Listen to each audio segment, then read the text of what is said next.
ఓం సమర్థ సద్గురు సాయినాథాయ నమ. ధ్యానయోగ సర్వస్వం 20వ అధ్యాయం. ధ్యానంలో మనసు నిలవకపోతే. ధ్యానంలో ఇంకొక మెలకువ, మనసు నిలవకపోతే ఇలా వినియోగించుకోవచ్చు. నిలిచినా ఇది చేయడం మంచిదే.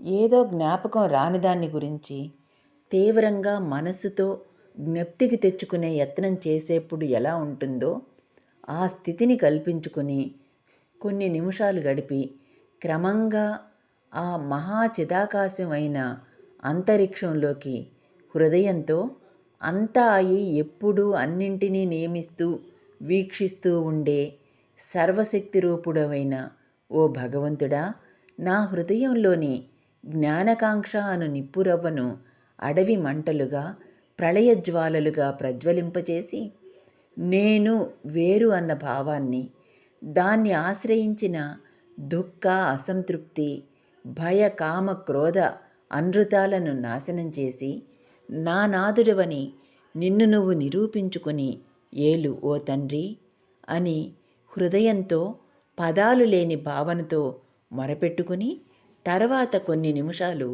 దాని ప్రభావం నిశ్చలం అయ్యాక ఆ మొరను ఆలకించి కార్యార్థం మనకు గోచరమయ్యేందుకు సాయి రూపాన్ని ధరించి మనలను ఐహిక ఆధ్యాత్మిక ఆపదల నుండి కాపాడి నిరాధారులను చెయ్యక కాపాడుదనని ప్రమాణం చేసిన గురుదేవునకు నమస్కరించి ఆయనను స్మరించాలి. అంటే అచంచలంగా మనస్సులో నిలుపుకోవాలి. భావం: శరీరం నిద్ర లేచిన మీద కదలడము, నిద్రయందు మనకు అనుభవంలో లేకుండా పోవడము ఎలా జరుగుతుందో అట్లానే జనన మరణాల్లో కూడా దేహం వచ్చిపోవడం జరుగుతుంది. వచ్చిపోయేది మనం కాదు, మన వాహనం. అది రావడానికి పోవడానికి దైవం కారణం, మన సంకల్పం యత్నము కాదు. సమాధి గురించి భగవాన్ రమణులు ఇలా అన్నారు: జ్ఞానేంద్రియాలు చీకటిలో లయం అయితే అది నిద్ర, అవి వెలుగులో లయించితే సమాధి. బండిలో నిద్రపోయిన వాడికి బండి కదలిక, ఆగటం, కదలటం, గుర్రాలను విప్పటం, తిరిగి కట్టడం ఎట్లా తెలియదో అట్లానే జ్ఞానికి సహజ సమాధిలో ప్రపంచంలోనివేవీ తెలియవు. అంటే జాగ్రత్త, స్వప్న, సుషుప్తిలో కలిగే ఏ అనుభవాలు జ్ఞానికి తెలియవన్నమాట. మామూలు నిద్ర గుర్రాలను విప్పటం లాంటిది. అలా కాకుండా ఊరికినే గుర్రాలు ఆగటం వంటిది సమాధి.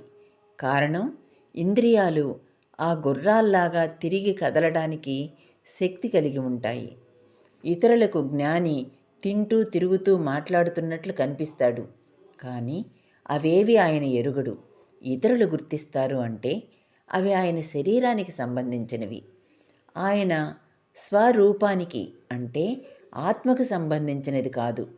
తన మటుకు తాను నిద్రించే ప్రయాణికునిలా, లేక నిద్రలో లేపి పాలు పట్టిన పసిపిల్లాడిలా, మెలకువ లేక తెల్లవారు లేచి పాలు తాగలేదంటాడు, నిద్రపోయానంటాడు, గుర్తు చేసినా తెలియదు. సహజ సమాధి అట్లాంటిది. 20వ అధ్యాయం సమాప్తం. ఓం సాయిరామ్.